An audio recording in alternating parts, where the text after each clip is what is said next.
Ladies and gents, it's Sibernethy. Do you remember when I made a video about the smartphone dependency crisis and password hell? You guys remember that, right? If not, I'll give you a quick little rundown of it. Years ago, I made a video about the technological and infrastructural issues caused by smartphones, in so far as doing basic things in daily life are concerned. Because back then, I didn't have the money to afford my own phone number or my phone plan on my own, so I was shit out of luck on many things. But this is also during an age where smartphone companies and businesses, they want and need you to have a phone number. Now, we were all pretty fed up with it back then, but now it's gotten to the point where, I'ma say it, civilization is collapsing because of it. I got a question for the class here. What happens when you give a bunch of people with motives other than the satisfaction of consumer needs in the consumer market, in the world of commerce and business, and especially consumer product design? What happens when you put such people in a position where they can control entire markets themselves? Monopolistic power. What do you think happens as a result?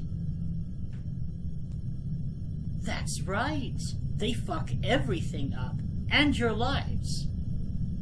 And because they have absolute control over everything, they have absolute control over everything you touch, everything you interact with, everything that you buy from the grocery store, every social interaction you have online. Everything's tracked, everything's stored, everything's controlled. Except one thing. The cold, calculating math of systemic entropy and collapse. You weren't prepared for that one, were ya? Here's the problem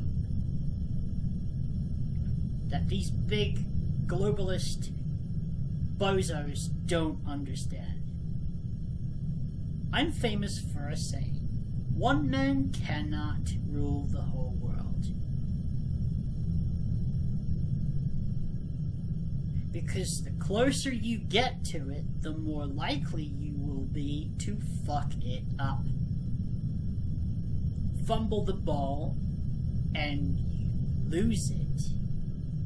You're actually going against nature, funny enough. Because absolute power becomes the quest for absolute control, if not disciplined. What do I mean by discipline? Simple. Knowing what happens when you try to control everything. You're too dumb to know what to do with one whole planet. That's the simple answer. You don't know what the fuck kind of forces you're contending with.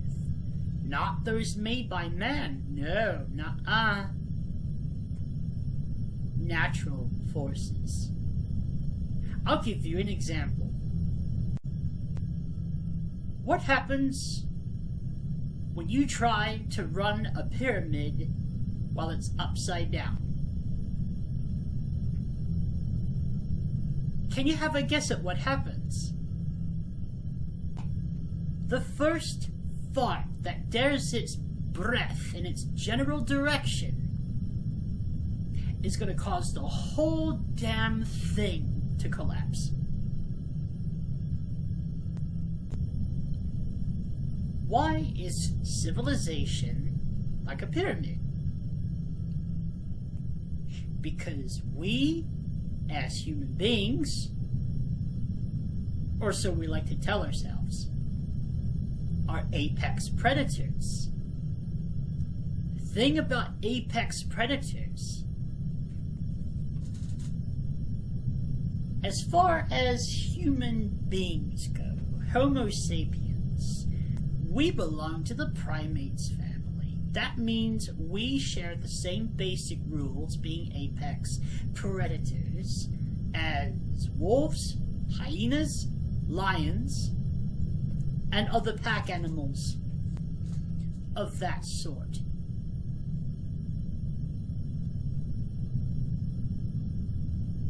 All of those societal things combined, all of those creatures run on a pyramid.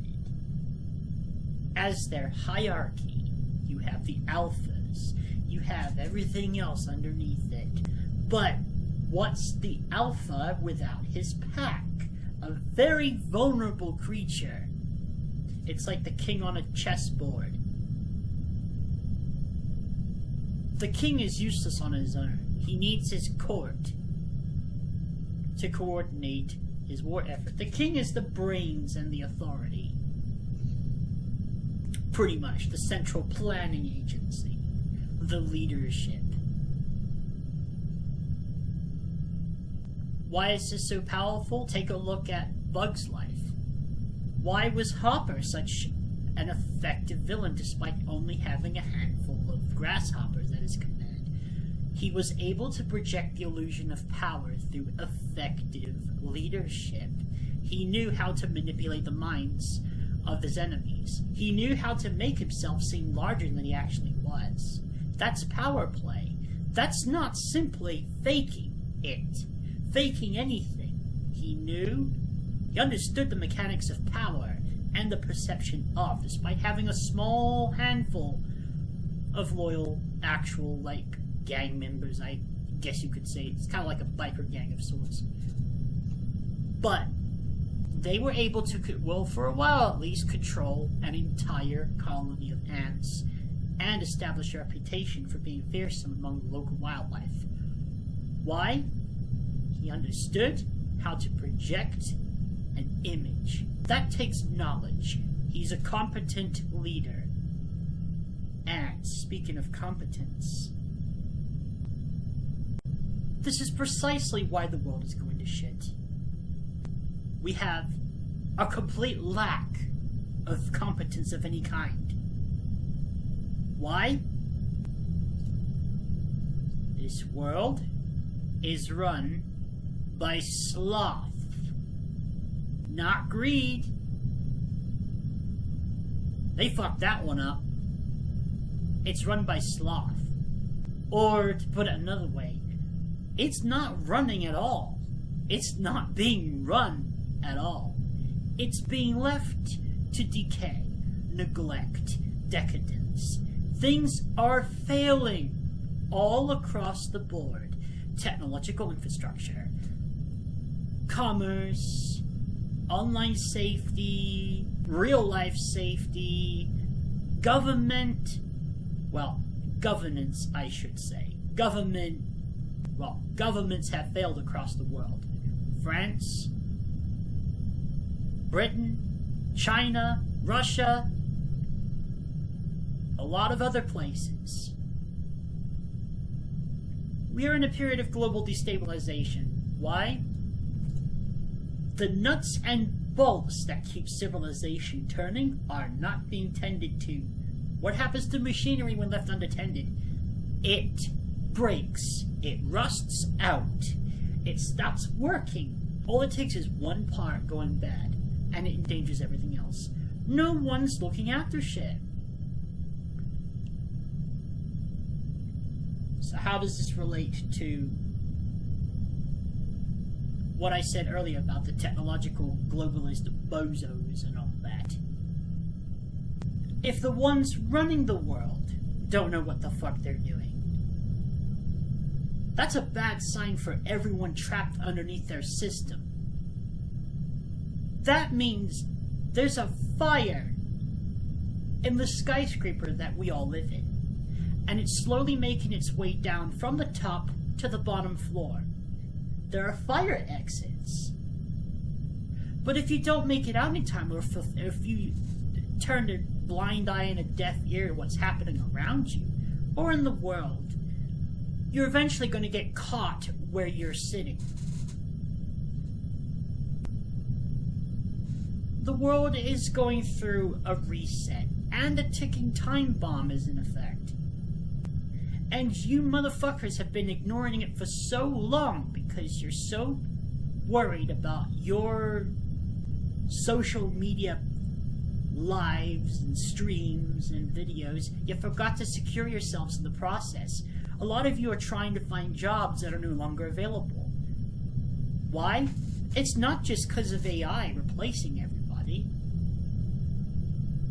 It's because the employers themselves, the companies that once provided these jobs, they're losing the ability to hold the employee counts that they once had.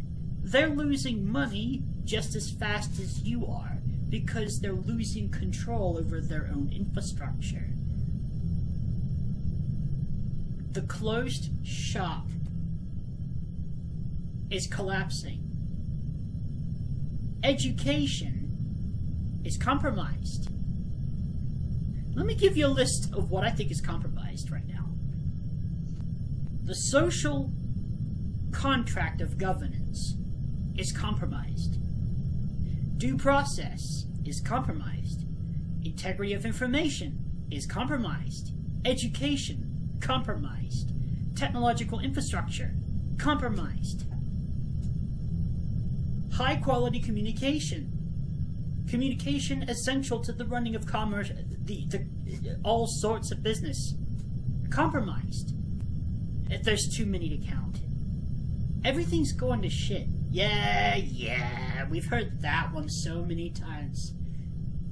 No, it just hasn't gotten to the scary part yet. It hasn't arrived on your doorstep. And it's not really as world-ending as it looks, however.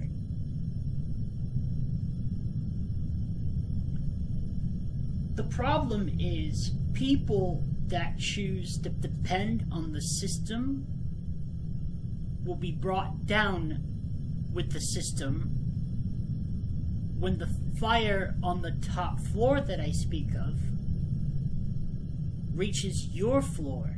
Now, most of us are stuck, damn well near the bottom. I already have an exit plan.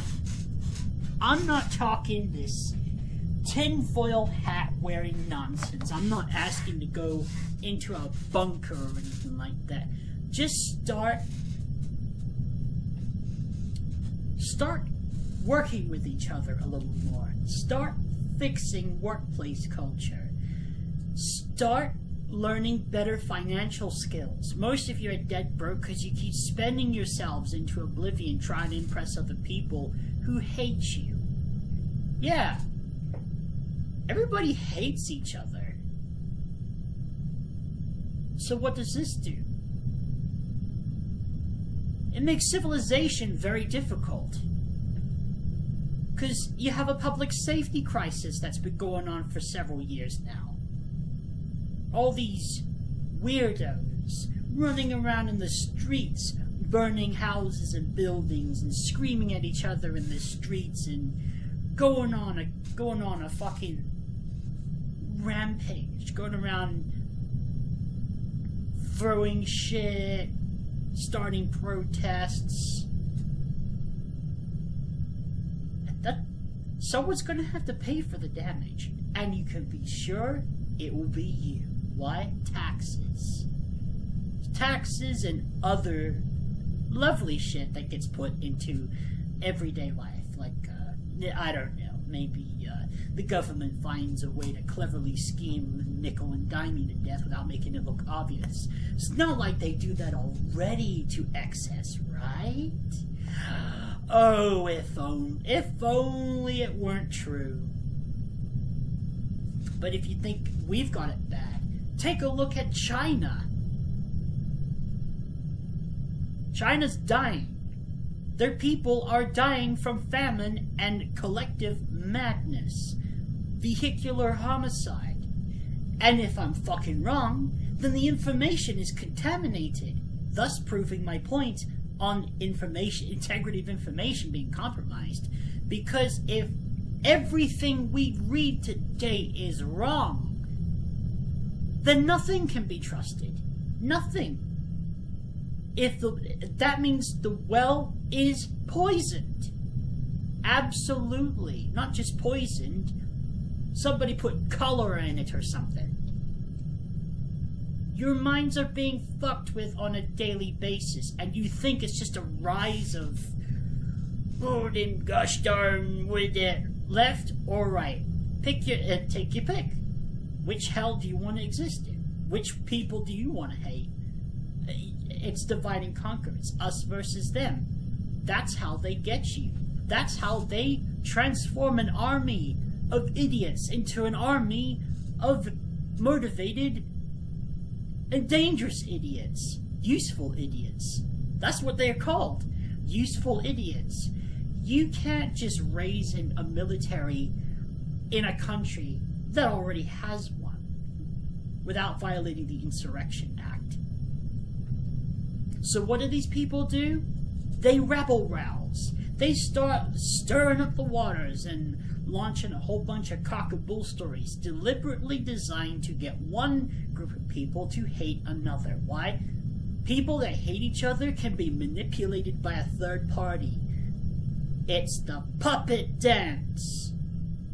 And they give them fancy names as well. Like liberals and conservatives.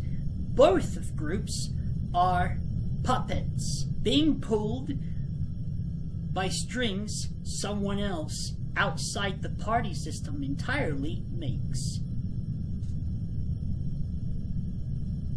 You think I'm wrong? The two-party system is actually a control device for a third party. Did you know that?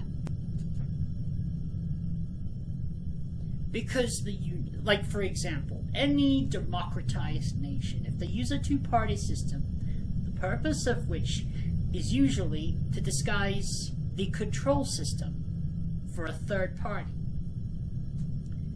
It's so they don't look like a dictatorship by presenting the illusion of choice.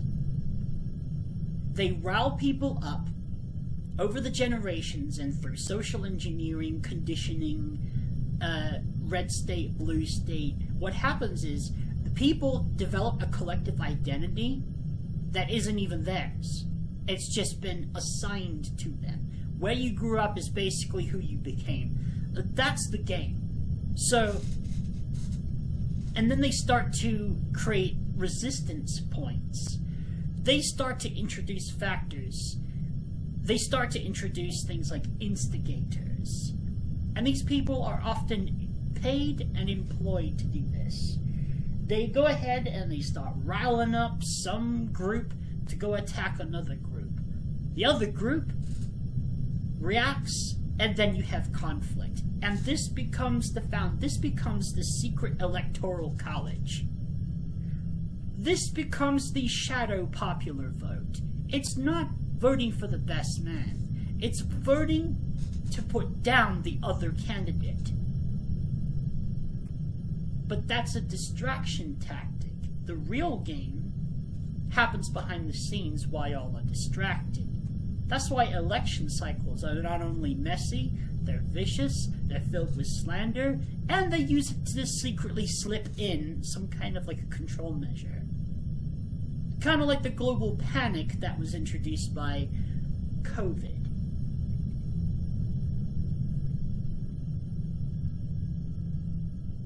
Speaking of China, yeah. How are the pig farms doing?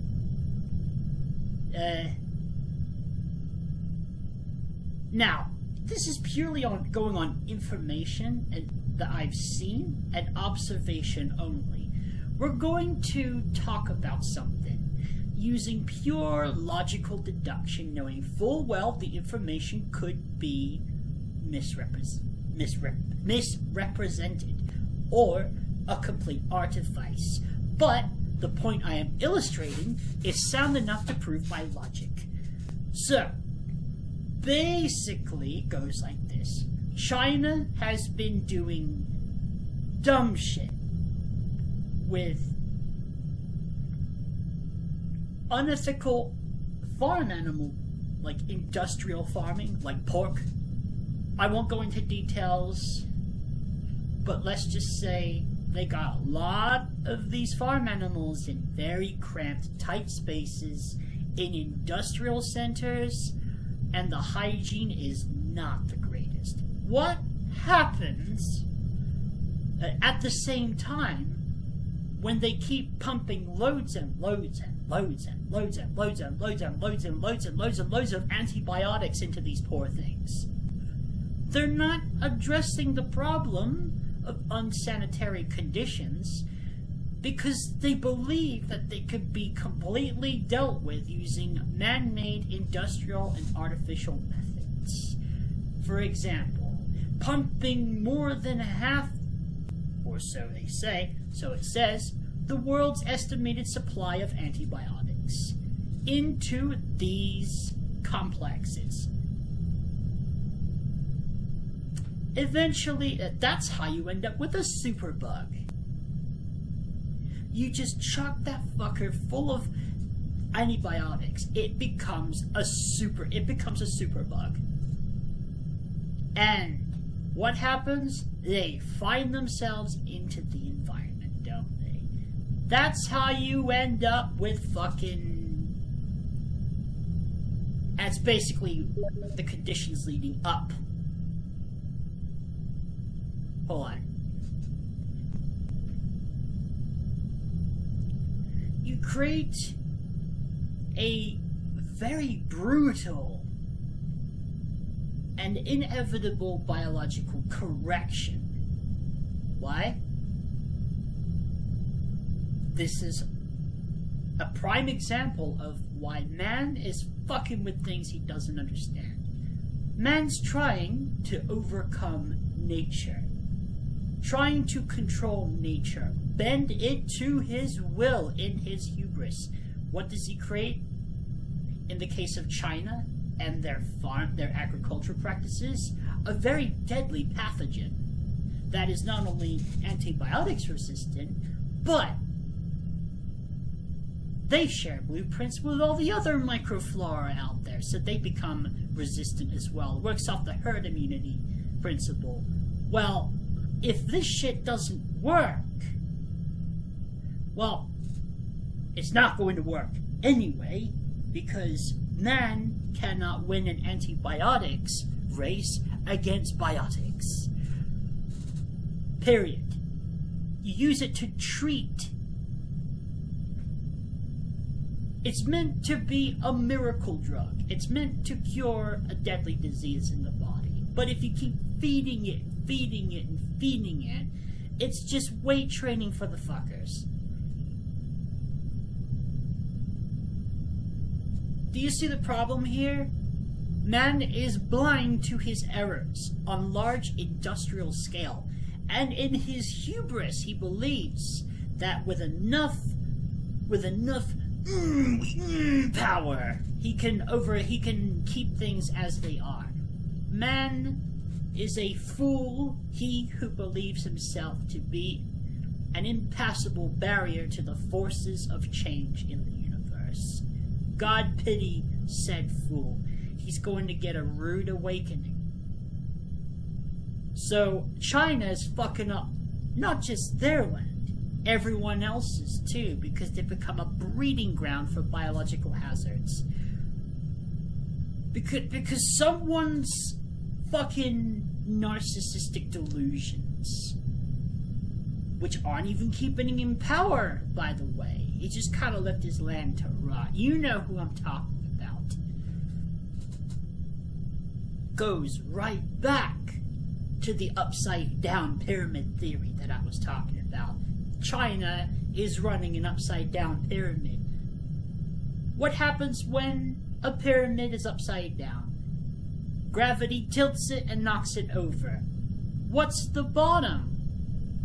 Where's the foundation? What is the foundation even? It's you plebs! I count myself in there as well, because I grew up... I'm a peasant from medieval fucking Norfolk, England, pretty much. We all start out at the bottom.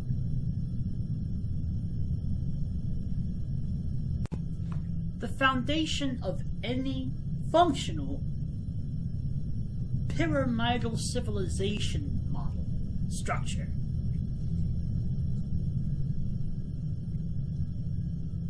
Do the people prosper? If the answer is yes, then the nation is secure, it's stable, it's prosperous, it can function, it can fight off adversaries, it can protect itself in times of war.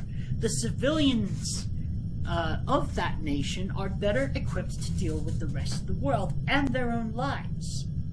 To some extent, at least, they trust their governments not to absolutely betray them and chip away at the foundation. Here's where a lot of people make their fatal mistake when they run said nations. They starve the bottom layers, they destroy the middle class, so that they become entirely dependent on the elites and the ruling party. Here's the problem with that. You're sawing off the branch that you're sitting on. He who occupies the high and mighty throne. It's like, what's the point of a throne on ground that doesn't exist? You're free-falling at that point. You're free-falling in a chair. That's not going to be a comfortable landing when it finally happens. Why? You got rid of the ground. That's the mistake these idiots with power are making. That power will soon not be theirs. This is how leaders with brutal, tyrannical regimes get deposed. Not by force of arms from outside. Internal rot that they cause themselves by starving their own systems of power. Starving the foundation. Look at any country that has been doing that. China, Russia, France, Britain, Canada. The United States is still holding on, but hold on. Certain states are experiencing the same. California, New York, basically any place that has decidedly shit management. What happens in the major cities? When the businesses start retreating, when they start closing down because they keep getting robbed, because the police department is corrupt, because they are basically denied the ability to do their jobs by the leadership, the governing party, mayor and whatnot. We have a bunch of corrupt mayors, a bunch of people that are enabling fraud, and what happens? You've got a lot of these greasy motherfuckers from third world countries coming in, occupying residencies, purely, I don't even know why the fuck they're or what their purpose is, but it can't be good. Is it like a free, self-re-election kind of bullshit? Because I don't think that's even that's not even working out too well. It bleeds power. It bleeds agency of the people. You can't trap people in your shitty system forever without power leaking out from the cracks. It has to go somewhere.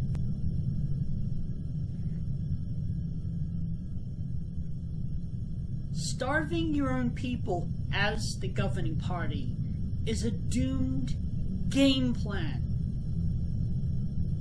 Because you're chipping away at your own foundation in the process.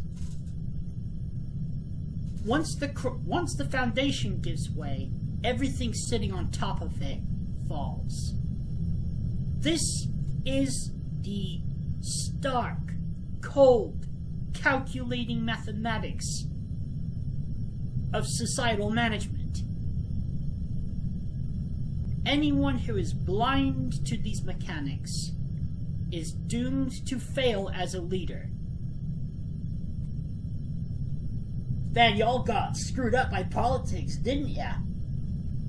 You can't find your brains no more.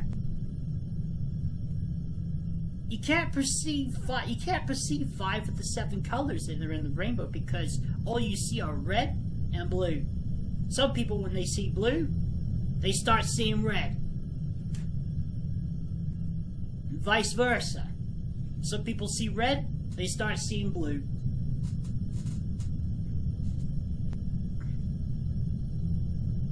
But at one point, do people start looking up and seeing,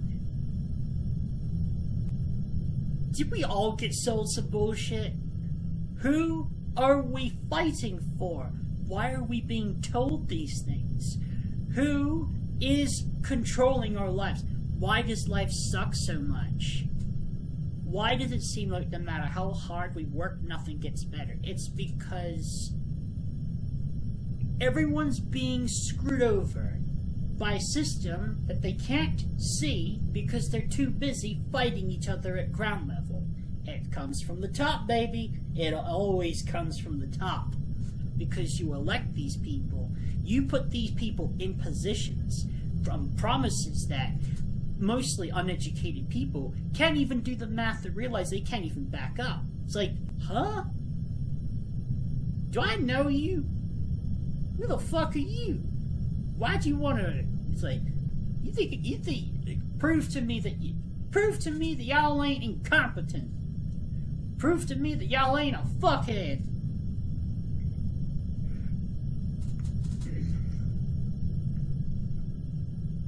In politics, there's a whole lot of theater where you see a lack of actual understanding of the gears that run civilization. As a result, the less spectacular looking the candidate, the more likely they are to succeed in the competence department. Why? Governance is a boring ass job.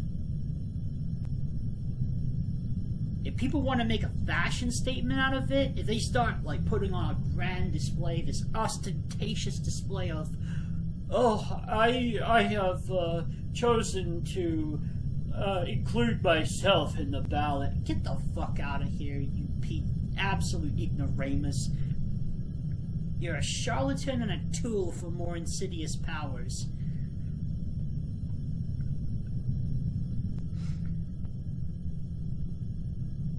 The system was designed for absolute control. But no such thing exists. Because it eventually loses control in the attempt. Because to achieve absolute control, you need absolute voluntary participation and to ensure the well-being. You need to master the bottom layers. Where people get this screwed up is they assume that starving the bottom layer, disempowering them, weakening the foundation is how you gain absolute mastery and control. Incorrect, motherfuckers. Wrong. Wrong, sir, wrong. You've got it backwards. If you want absolute control, relinquish the very need for control. Why?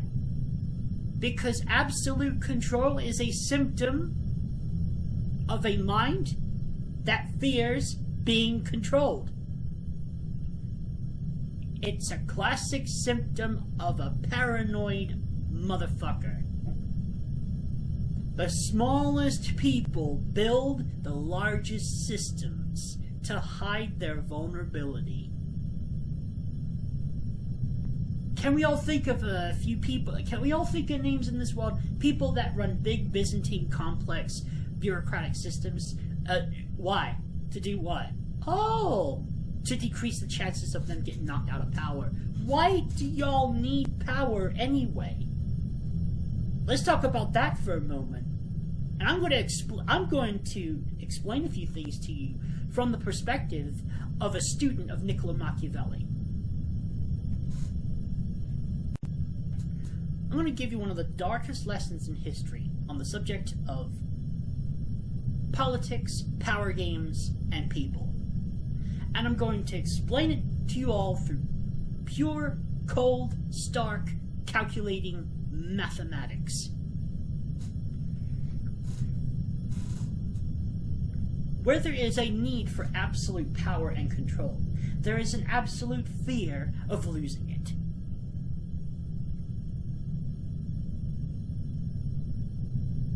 Makes sense, right? He who aspires to gain control of everything is most afraid to lose it. Fears being controlled, or fears being powerless. This is where all the political intrigue comes from. The power games, the pyramid stuff. This is the realm of expertise that Niccolo Machiavelli, as a philosopher, wrote books about. And by the way, before anyone gets it twisted, he's not advocating for sociopathy or anything like that. He served time in prison. He was a direct victim of these power games and systems. Spent a long time in prison, had everything stripped from him, had been outdone by his enemies. He wrote these books while he was in prison, insofar as my information goes. He's seen what happened. He's observed states, politicians, empires, and the fuck-ups that contribute to their collapse. He's seen the other side of the curtain. And his philosophy is neutral in tone and stance. He's basically giving the show away. He's like, yeah, if you want to run a country, be prepared for these things. This is what you do to gain power. He did not advocate for much for or against anything on a morality basis. His philosophy is strictly amoral, not immoral, amoral. He tells you as it is. You don't need to like the information, but if you have that information, you can decide what to do with it. Anything you do with it is a reflection of your character. It is dangerous knowledge. It's like Dr. Robert Greene's 48 Laws of Power. You are responsible for what you decide to do with it. You can either use it to protect yourself and those you care about, protect your interests, or use it to fuck up other people's lives. The choice is yours. Basically, what you decide to do with this information is completely down to you, and you are responsible for the consequences as a result. So don't sue me. It's like, if Machiavelli was alive, he'd be like, it's like, if y'all do something stupid, don't sue me, I'm dead. I've been dead for centuries.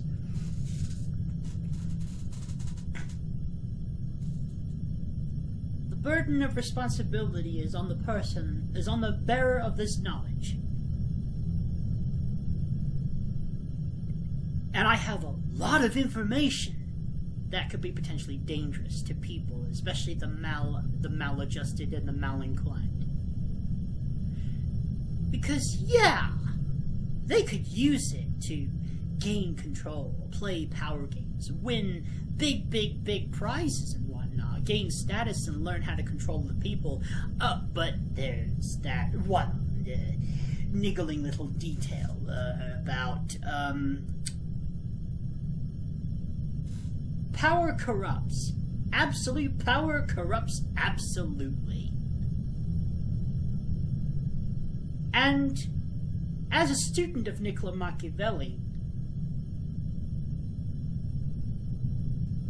I've studied it long enough and applied it in my own life. Won my own share of conquests, dealt with adversaries and rivals with life and death consequences. I fought real wars, real battles with this. So I've practiced it. I know what I'm talking about. I've applied it personally. There is a limitation in Niccolo Machiavelli's entire philosophy of power. Do you know what that is? It strictly concerns the games within the scope of the pyramid, within the scope where power applies. What happens when you encounter someone who survived the total annihilation of power? Such as Niccolo Machiavelli himself. He becomes an outlier. He becomes an outsider to the system. It's like someone who broke out of prison, fled into the woods, and you never heard his name ever again. Where is he? Nobody knows. Nobody can catch him. Nobody can find him. And he's disappeared from all known digital surveillance technology. He's gone. A ghost. But ghosts have a tendency to haunt things, don't they?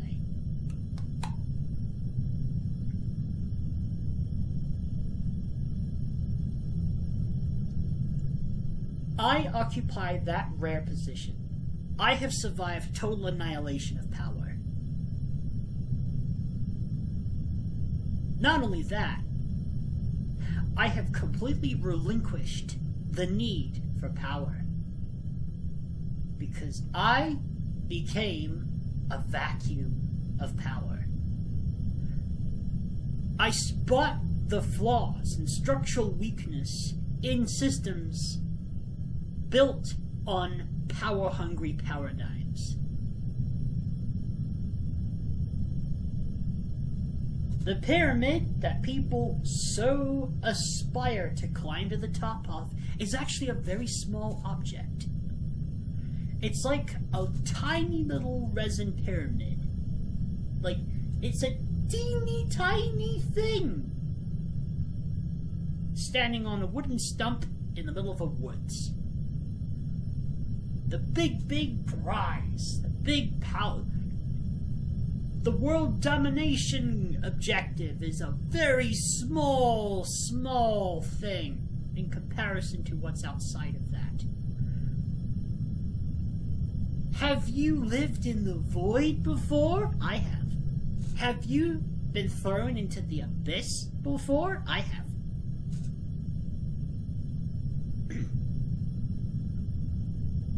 But I chose to explore it. I found some fascinating things when I was in there. How much of reality is actually an elaborate illusion? How much of our lives are complete bullshit because they're other people's shitty ideas? How small the grandiose and mighty seem when you look at it from outside the scope of their realities. I've seen things from outside the scope of the pyramid. It is very small. Try catching anything that's out there in the deep, dark woods. I have the perspective. I have that perspective. I've been operating on it for several years. So did Niccolo Machiavelli himself. Why? Just like me, he survived total annihilation of power. He's been at the mercy of those who have all the power. I am a product of systemic and institutional failure and neglect. I've had no access, no ability to fend for myself in my vulnerable years. Before I learned any of this survival stuff, I nearly died.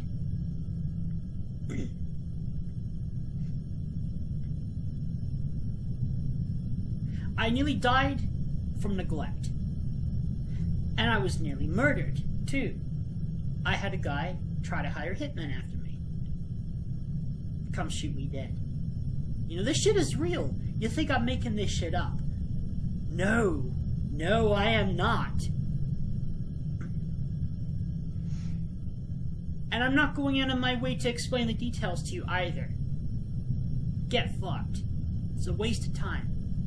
Just take my word for it. If shit comes out my mouth, if it makes sense hearing logically, we're talking basic reasoning for some really dark shit. Just take my word for it that I know what I'm talking about. And I've personally applied what I'm talking about. Speaking of studies of power and manipulation dynamics, what's a good way to learn how to deal with manipulators? Ah, yes. Survive being manipulated. You want to learn mind games? Learn how it feels. Learn how fucking hard they suck when you're the one that has to experience them. I did. That's why I know how to play my own mind games, because I know exactly how effective they are. Psyops. Psychological warfare. Misdirection. Hiding secrets in shadows no one will ever live long enough to find. I studied my own abusers. I studied manipulators. I studied psychopaths. I studied narcissists. I studied the grandiose egotistical megalomaniacs that I had to deal with. I studied them in big boy places too. I study real nasty motherfuckers and those that are too high off of their own methane to ever be seen down to Earth again, unless it comes with a spectacular crash, like the Amazon space rocket. I'm gonna break this whole thing down into a simple, practical message.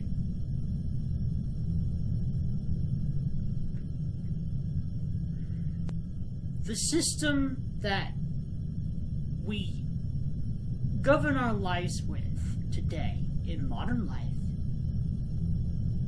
is on fire. It will collapse. Not just may, it is a mathematical certainty. Anything you can do to gain autonomy in your lives, please begin to do so. You're dealing with someone who is a master of systems, especially in sociostructural affairs. I am a complex systems thinker.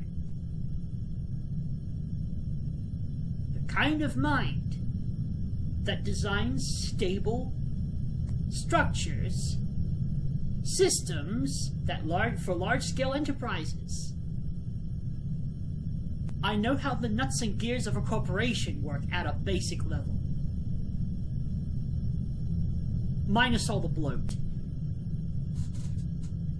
If I'm telling you shit's fucked, get out of the building.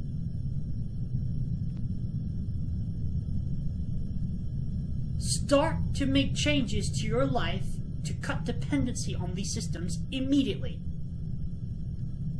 Because communication is one of the first things to fall. We can't do simple shit on the internet anymore because the platforms, they're either compromised, infrastructural decay has compounded to such a level that basic shit doesn't work anymore, or they got their eyeballs so close to your monitor they can almost see your dick while you're jerking off. They're like, ooh, what's this, mate? Ooh, I think I want to get a measurement of this bad boy down there. Yeah. I wouldn't be surprised if my social security number was in 50 different dark internet databases right now. And yet I could stare at that possibility with total equanimity. It means nothing in the end. The entire system is screwed up. This is why I'm so damn glad I learned how to buy and sell shit. I learned basic commerce in the capacity of a merchant, buying and selling things. It doesn't matter how much things cost or how much I can sell things for. The idea is that I know how to offer something that in the mind of the other person justifies them giving me something in return. The transaction of which justifies the investment on both ends. That's sales. That's trade. That is commerce. That is pure merchant savvy. Armed with that knowledge, I can make money, or I can at least feed myself anywhere. I have other skills too that command a high price on the market. So, I'm good. I'm alright. You don't have to worry about me. I've got myself taken care of. It's the rest of you that need to worry. If you want to follow my example, go right ahead. Learn as much as you can while you still have an internet connection. Build a paradigm of internal resilience. Don't accept this nihilistic bullshit of, well, what's the point of even trying if the world's going to end?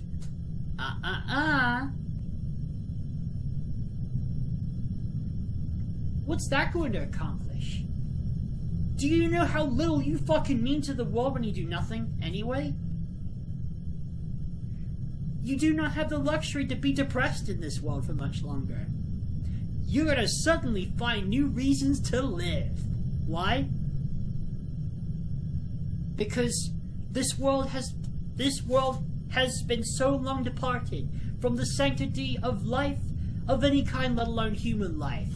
By the time you realize no one cared if you lived or died,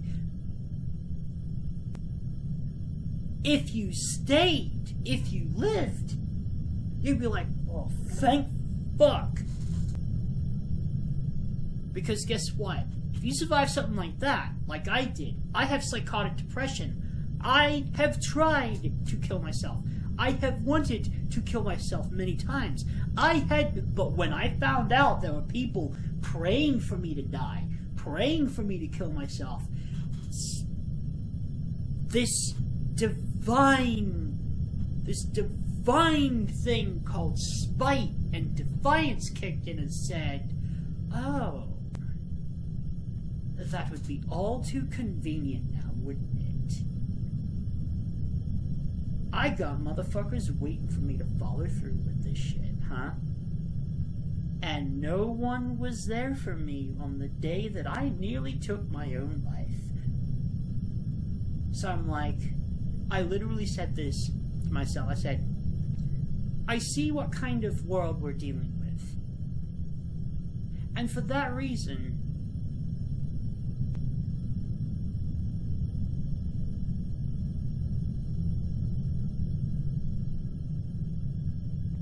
I choose to live out of pure spite for humankind.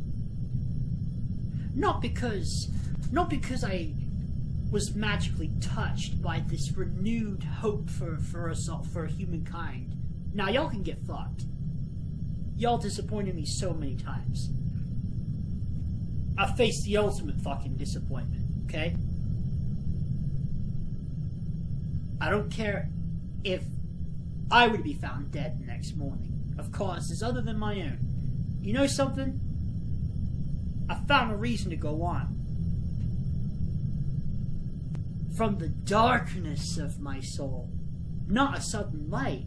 I learned to see in the dark. I learned to see things with objectivity. I learned how shitty you all are. I found renewed hope for life through learning just how fucking ugly you pieces of shit are.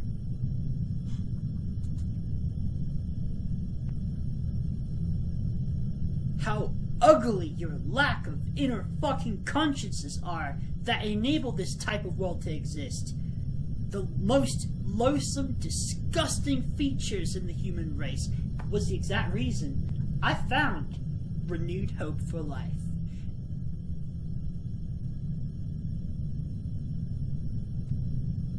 It takes a mind shaped by the void to say that. Why? Because it's pragmatic enough to work as a sound enough blueprint to build a future on.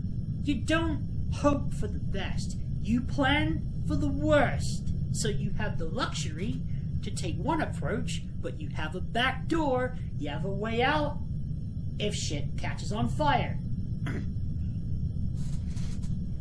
It's about survival. It's smart boy thinking. It's holy shit. No one's gonna give an ass if I die tomorrow. And that's why I choose to live. No one's gonna feel sorry for me if something bad happens. I had people actively wishing for it. I had people who would be celebrating with champagne if my name popped up in the news. Sibernethy committed suicide. I had people that would fucking celebrate. I said, fuck them. I choose to live just to piss them off.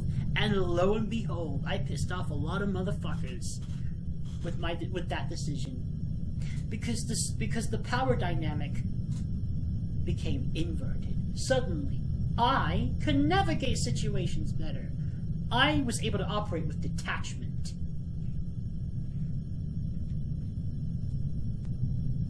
Even in an emotional void. Once I was... Okay, so I went through psychotic depression for years. Taught myself how to draw using that, by the way. Then I went into a dissociative ennui. Post-depression ennui. I simply lost any and all feeling, any and all emotions. I was